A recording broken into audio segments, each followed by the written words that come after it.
Welcome back to my Future Diary series, where I go through the entire show episode by episode to analyze its many writing problems. In this part, I'll be going over episodes 8 to 14. If you haven't seen the show, then I'd recommend watching part 1 of my series, as I give plenty of context for the story up until this point. But it's also not completely necessary to understanding my points in this video. But anyways, I'll now start talking about episode 8. 2 weeks have passed since the incident with Reisuke, and somehow the police aren't suspicious of Yuki or Yuno. It looks like the police investigated the house, so they should have been able to find the traps or Reisuke's blood. But the show just hand waves this away by saying that Kurusu manipulated the report. Yuki is now attending a new school since his previous one got destroyed by Uryu, and by pure coincidence he ends up in the same class as Kosaka, one of his previous classmates who sold him out to Uryu. And Kosaka comes across as kind of unhinged in this scene, taunting Yuki about how he's responsible for so many people dying back at their previous school. Kosaka is not only unfazed by what happened, but is even laughing about it, making him seem far more unhinged than he does throughout the rest of the show. But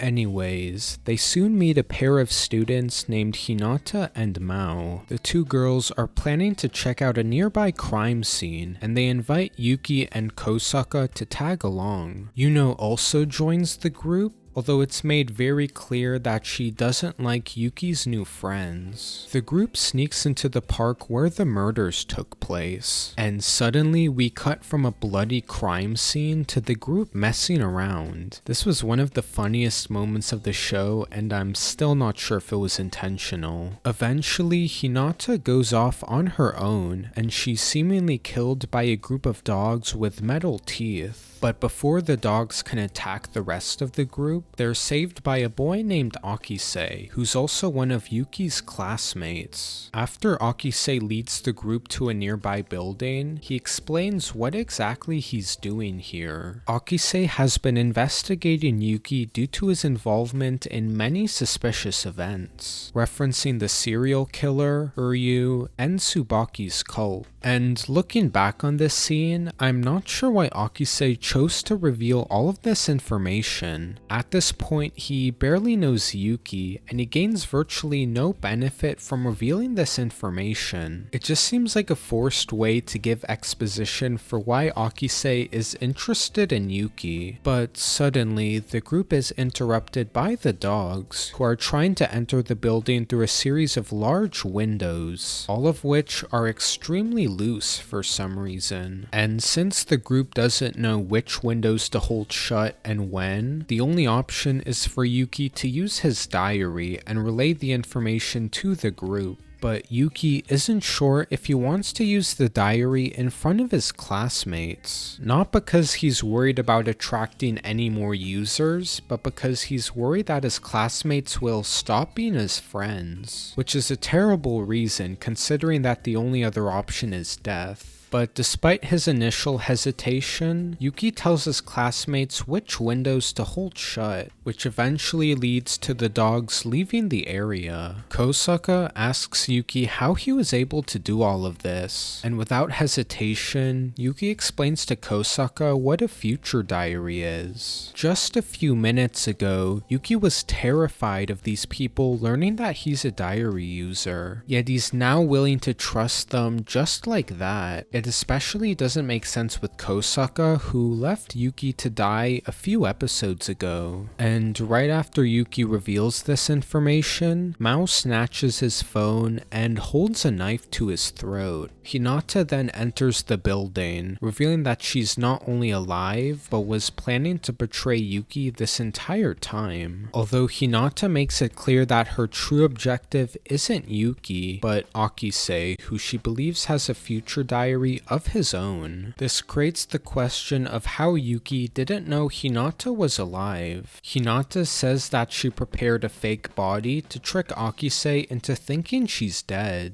which is not only a complete assumption about how Akise's diary works, but doesn't explain why Yuki's diary didn't say anything. The show will try to justify this, saying that the diary can get information wrong if Yuki perceives it incorrectly, but that's very different from not acknowledging a person that he will witness in the future. This is a decently important aspect of Yuki's diary, and it makes zero sense. Hinata then says that Yuki screwed up her plan, which I'm assuming was when he prevented the dogs from breaking in, but I find this line strange since Hinata got pretty much everything she wanted. What Yuki did seems like no more than a mild inconvenience. Hinata then demands that Akise hand over his diary, but Akise says that he'll only do it if she can win a bet. They will take turns throwing a coin in the air and quickly grabbing it, and the other person has to guess which hand the coin is in. Hinata has literally no reason to go along with this bet. She could have everyone killed if they don't do what she wants, or just kill them anyway to speed up her plan. She's in complete control of the situation, yet she decides to go along with Akise's game. I also find it funny how shocked everyone is when Akise guesses correctly. It's literally a 50-50 chance. He even says afterwards that he was making complete guesses. Yuki then says that he still wants to be friends with Hinata, even though she threatened his life a few minutes ago. A reoccurring aspect of Yuki's character is his desperation for human connection, where he will overlook someone doing terrible things as long as they don't abandon him. But it's especially ridiculous in this case, where Yuki has known Hinata for less than a day, and is already willing to overlook the whole hostage thing. Eventually, Yuno is able to stab Mao and escape the building along with the rest of the group, prompting Hinata to send the murder dogs after them. And despite the dogs currently being in pursuit, Yuki still decides to go back because he just wants to be friends with Hinata that badly. I think this was intended to make Yuki look like a kind person, but all it does is show how little integrity he has. And despite this being an extremely bad idea, the group still decides to tag along. Once they return to the building, Yuno pulls out a knife and is about to kill Hinata, and the only way Yuki can think to stop Yuno is by calling her his girlfriend. And I get why this would convince Yuno, since she's insecure about Yuki getting close to anyone other than her. But what I find weird is that after she calms down, Hinata just goes back to being friends with the group, as if she wasn't trying to kill them all a few minutes ago. It feels like there should be more tension with Hinata, Mao, and the rest of the group, yet this scene just hand waves it away, and they will get along completely well throughout most of the show. The episode then ends with Kurusu shooting Hinata's father, revealing that he has some ulterior motive. While not as bad as the last few episodes, the storyline with Hinata is still really bad.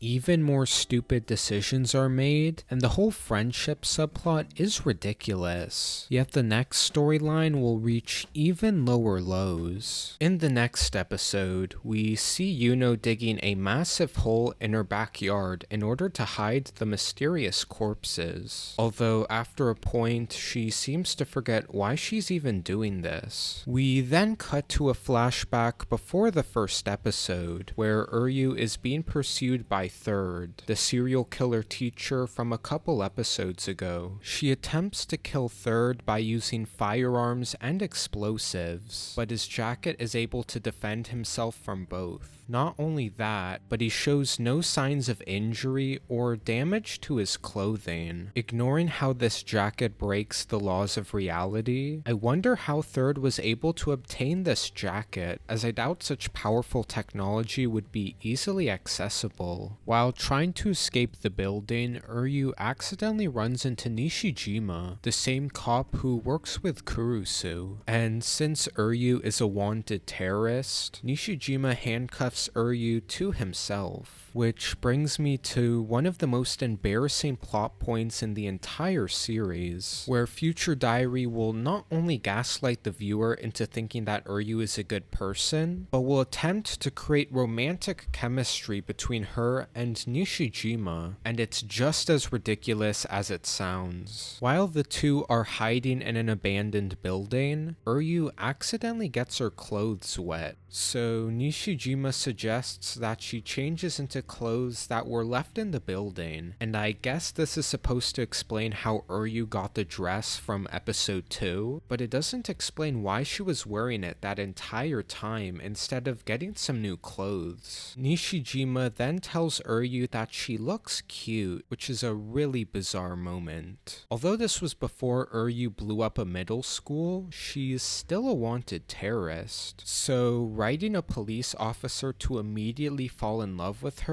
already feels very forced. In the present, we see Yuki and Yuno go on a date, where they attend a sort of bridal show that basically offers a mock marriage service at no cost. And I find this plot point strange for a couple reasons. For one thing, I don't know why this service allows children to participate, but I also don't know how a service like this would be free. The food alone must have been extremely expensive, let alone all the other services they provide. Obviously, this plot point doesn't ruin the story, but I still find it very bizarre. We also get to see more of Yuki's indecisiveness, where he can't decide if he's terrified of Yuno or in love with her, but after the fake marriage, he decides that he's going to forget about the dead bodies in her house, which is absolutely ridiculous. Not only because of how willing Yuki is to forget about the bodies, but because he's ignoring all the other messed up things Yuno has done. When the two of them return to Yuno's house, they find Akise waiting for them. Akise explains that he was investigating the house and found the large hole in Yuno's backyard, which has somehow become a virtually bottomless pit. Yuno can't have had more than a month or two to dig this massive hole. I doubt she would have enough time to dig this up herself, along with doing all the other things she did in the past few episodes. But even if she did, I don't know how she was able to climb her way out if the pit is really as deep as Akise says. Yuki then asks what happened to the corpses, but Yuno doesn't seem to know what he's talking about, saying that this is the first time Yuki visited her house. And this is where we learn that Yuno has the ability to overwrite her own memories, not because of a diary-related superpower, but because she's just mentally unstable enough that she can do that at will. Technically, this isn't a magic ability like some of the other users have, but I still find it bizarre in a very similar way since it just comes out of nowhere. The episode then ends with an obvious plot twist where Kurusu betrays Yuki and Yuno, framing both of them for the murder of Hinata's father. In the next episode, we start with a flashback where Kurusu forms a temporary alliance with Uryu. He explains how the goals of other known diary users don't align with his own, and he believes that although it's in a dubious way, Uryu wants to become a god so she can make the world a better place. And I'm not exactly sure what gives the impression that Uryu has noble goals, since we see none of that in the way she acts. He's also massively underplaying the fact that she's a terrorist who has murdered children. In the present, we see see that Yuki and Yuno are taken in by the police. Kurusu is preparing a gun while waiting in the interrogation room, which somehow isn't a red flag to any of the other police officers. Once Yuki enters the room, Kurusu explains how he knows that Yuki isn't the killer and tells him that he can leave, but despite saying this, Kurusu doesn't actually let him leave, instead asking if he wants to play a game of Russian roulette. But if Kurusu wasn't going to let Yuki leave anyway, then I don't understand what was the point in pretending. While she's waiting outside of the interrogation room, Yuno determines that Kurusu is their enemy from reading her future diary, but the only thing we see in her diary is that Yuki leaves the room alive, nothing that could allude to Kurusu's betrayal. Yuno then picks up a nearby fire extinguisher and follows a police officer into the bathroom. Nishijima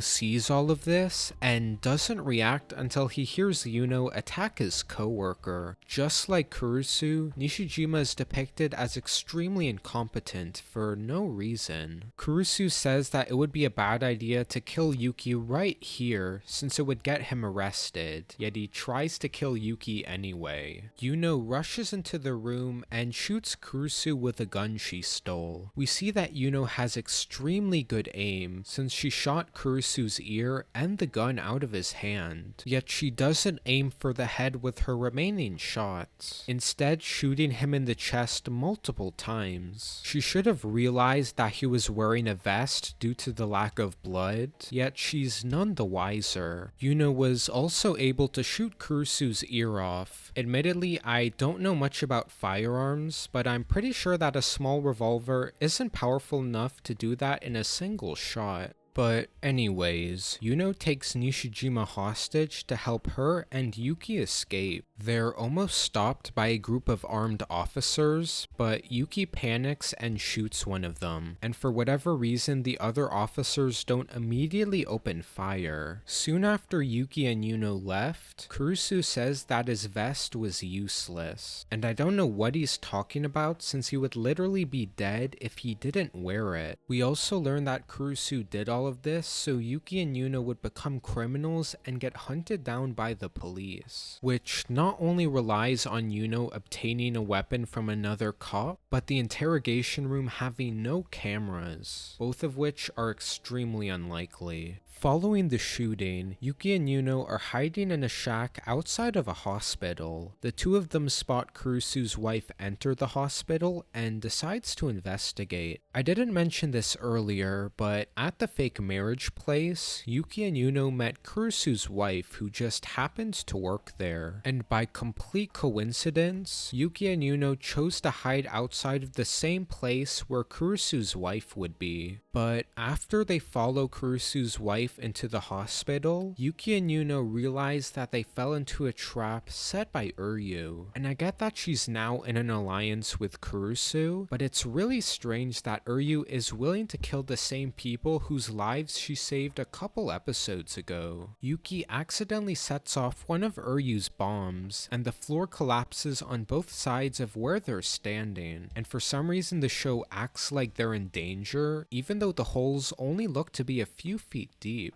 Kurusu is informed that Yuki and Yuno are at the hospital, so apparently Kurusu didn't know where Yuki and Yuno were hiding, even though his diary should have been recording all of their actions. This also creates the question of how Uryu knew this information and not Kurusu. But anyways, Uryu asks Yuki to form a temporary alliance with her, and while Yuki doesn't trust her at first, he chooses to join up with her anyway. Not only did Uryu bomb his school a few episodes ago, but she just tried to kill him and Yuki, yet Yuki has no problems with teaming up with Uryu. But right before Yuki changes his mind, Uryu receives a call from Kurusu, telling her that he's coming to the hospital. Yuki assumes that she's going to betray him and tries to escape, But Uryu grabs Yuki and says that she's on his side, but since she didn't hang up on Kurusu, he overheard Uryu saying all of this. This puts Uryu in an awkward position where she's trying to convince both people that she's on their side, which wouldn't have happened if she just hung up the phone, but in the end, Uryu decides to team up with Yuki and Yuno. She reveals a plan of hers to gain leverage over Kurusu. In the flashback from earlier, Kurusu told Uryu that his son has a few months to live, and that the only way he knows to save him is by becoming a god.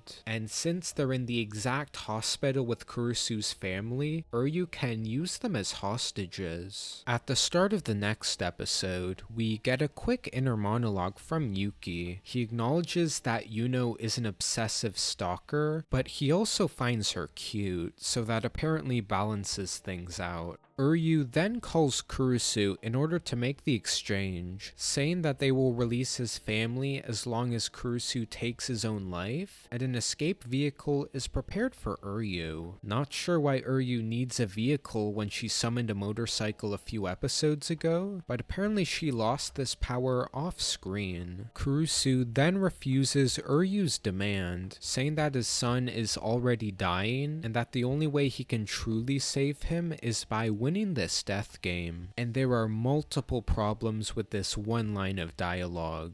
First off, Kurusu is suddenly confident that he's going to win the death game, even though he asked Uryu to carry out his wishes if he dies, which makes Kurusu seem even more reckless than he was one episode ago. Secondly, why is Kurusu assuming that he can bring people back from the dead? We learn in later episodes that this isn't possible, so did he just assume that this was the case and have his entire plan rely on that? Thirdly, he's completely ignoring his wife who doesn't have a terminal condition. I find it weird that he justifies not saving his son, but doesn't even mention her. And finally, it's briefly shown that the other police are listening in on Kurusu's call, and he's been talking about becoming a god and letting his family die. This should lead to all of the other officers thinking that Kurusu is losing his mind, yet no one seems to notice. It's honestly impressive how many issues a single line of dialogue can have, but that's just the type of show we're dealing with here. While Yuki is patrolling the hallways, Yuno warns him that the police are coming, but since Yuki takes way too long to react, the police are given more than enough time to incapacitate him. Yuno then rushes into the hallway to save Yuki, managing to land a fatal shot on every armored officer without missing. Yuno has insanely good aim considering that she's only used a gun once, and for some reason she didn't use this amazing aim to kill Kurusu in the previous episode. But before Yuki can be rescued, Kurusu grabs Yuki and holds him at gunpoint. Yuno then threatens to blow them all up if Yuki isn't released. And Kurusu shouldn't have fallen for this bluff, since he knows that Yuno loves Yuki too much to risk killing him. He should also be able to see that Yuno isn't putting down the grenade, yet he lets go of Yuki anyway. And once Yuki is out of range, Yuno pulls the pin on the grenade to blow up Kurusu and herself. We then cut back to Uryu, who accidentally runs into Nishijima again. Uryu sees a bright flash of light from the hospital, meaning that Yuki used the flash grenade she gave him. I don't know why Uryu didn't tell Yuki that it was a flash grenade and not a real one, as that probably would have been useful information. But also, flash grenades don't really knock people unconscious, so I don't know why it knocked out Yuno, Yuki, and Kurusu. Uryu then sets off another bomb as a distraction, hoping that it doesn't kill Yuki or Yuno. But if Uryu actually felt this way, then I don't know why she didn't place the bomb farther away. We then cut back to Yuki, who wakes up in the ruins of the hospital. He sees that Yuno is alive, but isn't able to move. Yuki picks up the gun and tries pointing it at Kurusu, but he's blocked by Yuno, who has been taken hostage. Yuki then checks his diary, and it predicts him missing Kurusu and hitting Yuno. But through what I can only determine is the power of love, Yuki gains better aim and shoots Kurusu in the stomach. Kurusu then tries to stab Yuno with a scalpel, and for some reason Yuno just sits there, doing nothing to defend herself or avoid the attack. But before Kurusu can do anything, he's stopped by Nishijima and Uryu. It's revealed that Uryu recorded the conversation where Kurusu made a deal with her, and showed this recording to Nishijima. And now that he has evidence of Kurusu's crimes, Nishijima places him under arrest, which apparently stops Kurusu's diary from working. The show never indicated that Kurusu's diary would stop working if he loses his job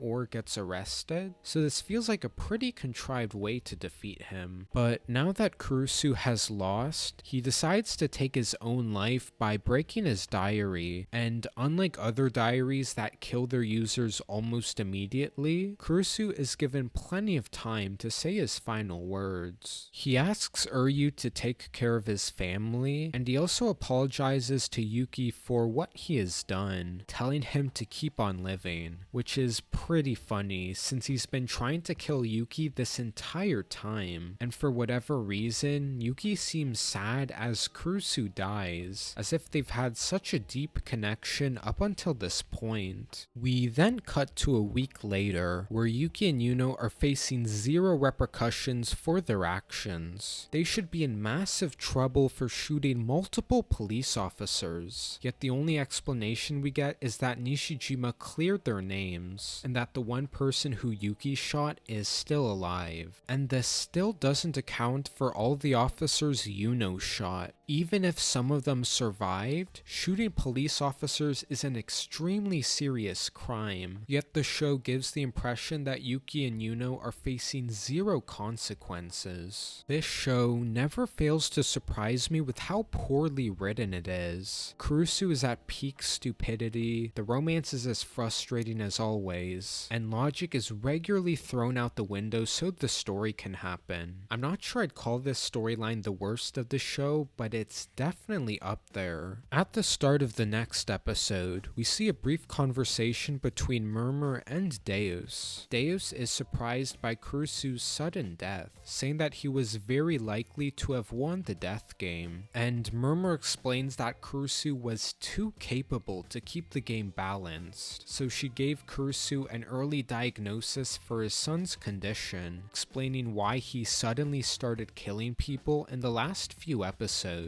I find it hilarious that despite Kurusu being one of the biggest idiots in the show, Future Diary is still trying to make the viewer believe that his competence surpasses every other diary user, so much that he just had to be killed off early. Deus also believes that Yuki is the second most likely winner, and I don't know what drives him to this conclusion with how incompetent Yuki is. But anyways, Yuki and Yuno are currently on a trip to go stargazing, or at least that's what Yuki thinks. Yuno walks to a nearby vending machine and comes back with 2 soda cans, both of which have been opened. I feel like this should be at least slightly suspicious, but Yuki doesn't think anything of it and takes a sip. We then cut to a hotel where Hinata, Mao, and Kosaka are staying. They were invited here by Akise, saying that they could take this time to patch things up after they were all trying to kill each other, even though they didn't seem to hold any grudges a few episodes ago. We then get a very uncomfortable scene where Mao and Hinata are bathing in a hot spring, and Mao takes photos of Hinata from under the water. This is unfortunately a trend with Future Future Diary, where sexual harassment or assault is often played for laughs. It's pretty gross and is one of the worst parts of the show. But besides this scene being gross, it also doesn't make sense, since Mao was using her phone underwater without it breaking, even though waterproof phones weren't exactly common in the early 2010s. But anyways, it soon becomes clear that this is more than a field trip, as we see Nishijima and Akise go through police evidence on the diary users. And I find it really weird that Nishijima is letting some kid go through police evidence. While Akise is kind of involved in the Future Diary situation, he's also just some middle school student, so this is still very questionable of Nishijima to do. Yuki and Yuno are currently on the run from the remaining diary users, and Nishijima wants to find them before they get hurt. He was informed that they headed to the nearby mountains, but Akise is skeptical about this information. The area they're referring to is in the middle of nowhere, and Akise doesn't believe that Yuno would hide out in a location with no tactical advantage. Nishijima then requests the help of Akise's friends in order to find Yuki and Yuno. Nishijima says that they'll run away if they know the police are after them, but won't do the same if they know it's their friends, which is a massive assumption on Nishijima's part. The group then splits up to search multiple abandoned buildings, believing that Yuki and Yuno are hiding in one of them. Akise eventually realizes that they have to be hiding in a building with electricity and water, and that they should investigate the buildings which fit that criteria. I'm not sure why these abandoned buildings have running water and electricity, but that's also far from this show's most ridiculous plot point. We get another moment of Future Diary characters having unlimited resources, where Yuno was able to install death traps and cameras in multiple different buildings. Unless she secretly has a ton of money, I don't know how she was able to afford all of this. But anyways, Hinata gets a text from Yuki's phone telling her which building that he's being kept in. This could very well be a trap set by Yuno, so you'd think that Hinata would be cautious or even call Akise on her way there, but instead she just runs to the building without thinking. Once the rest of the group arrives at the building, they are lured into a room where they think Yuki is being kept in. Akise suggests that he investigates the room along with Mao, but if the point was to make sure that the room is safe, then I don't know what was the point of bringing along Mao. He also asks Kosaka to watch the door in case this is a trap, but Kosaka can't even do this for more than 10 seconds, and unsurprisingly the door is locked behind them, the room slowly filling up with poisonous gas. Mao and Kosaka wonder if Yuki betrayed them, but Akise thinks that this isn't the case, immediately jumping to the conclusion that he's unable to move. It makes sense to assume that Yuki wouldn't betray his friends like this, but Akise doesn't have nearly enough information to come to this conclusion. Akise then realizes that the security camera is currently monitoring them, and uses it to communicate with Yuno. Akise lets her know that he found the skeletons in the bottomless pit, with both of their skulls having been removed. He also found a mysterious third body who Yuno won't reveal the identity of. If this hole really was as deep as Akise said, then I'd like to know how he was able to get in and out. But anyways, Akise threatens to send this information to the police if Yuno doesn't let them go, meaning that there is still reception while inside this room. This seems like a massive oversight on Yuno's part, but it also means that Akise had the option to call for help, but didn't use it. Yuno then wipes her own memories to forget who Akise is, and what I'm guessing was an attempt to disassociate from the situation. Once again, this ability is ridiculous and never gets a proper explanation, but this also seems like a bad decision on Yuno's part, since the last thing she wants is for people to know who the third skeleton is. As more poison gas is being released into the room, Akise has no idea how to get out of this situation, but suddenly, Kosaka is granted the abilities of a future diary, despite not being one of the 13 participants. It's explained later how a non-participant can obtain a diary, but it's still convenient that Kosaka got it at this exact moment. Kosaka's diary informs him of a large ventilation shaft that can be used to escape, and somehow the group never noticed this until the diary pointed it out. Kosaka is able to reach the room Yuki is being kept in, and even though Akise and Mao are still in the poison room, he doesn't appear to be in a rush, and even takes the time to show off his diary. Yuno hands over the control panel key to release Akise and Mao, but once Kosaka is distracted, Yuno shoots him in the leg with a crossbow. She's figured out that Kosaka's diary only predicts his successes, but not his failures, and that limitation left him open to an attack. I don't know how she was able to figure this out from anything Kosaka said, but apparently she was completely correct. Now that Yuno's crossbow is unloaded and she's standing right in front of Kosaka, he doesn't take the opportunity to try attacking or disarming Yuno. She clearly intends to kill Kosaka, yet he doesn't do anything to defend himself. We then get what I'm pretty sure is a continuity error, where Hinata kicks the second key over to Yuki, even though Yuno threw it to the opposite side of the room, meaning that Yuno was either stupid enough to throw the key at Hinata, or Hinata has the ability to teleport. We also get a ridiculous explanation for why Yuno's diary didn't predict Yuki's escape.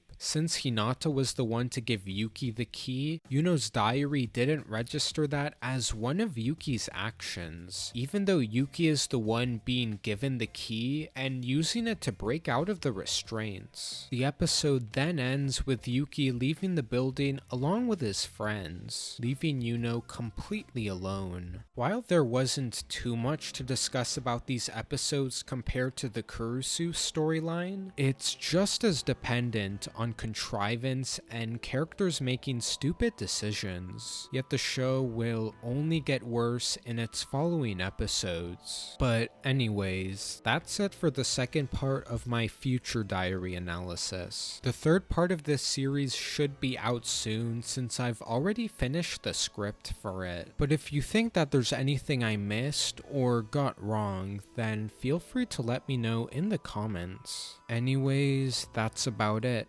Thanks for watching.